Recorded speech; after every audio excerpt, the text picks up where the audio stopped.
এত কষ্ট পাইতাম না। আরে আজরাইল, আমার না বানাইলে তামাম পৃথিবীর কিছুই বানাইতো না।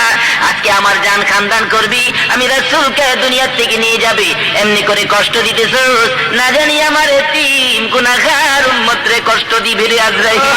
আরে আজরাইল, আমার জান খানদান করার সময় যদি এত কষ্ট পায়, গুনাহগার উম্মতের জান খানদান করলে না জানি আর কত কষ্ট দেস।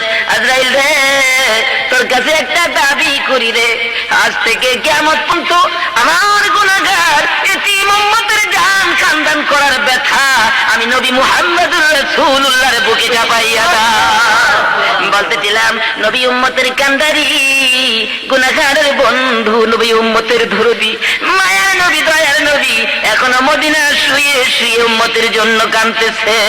মা বলে রাখো, ওই নবীর শাফায়াত যদি পেতে চাও, কাতরে জান্নাত ফাতেমা তুজ জাহরার সাথে যদি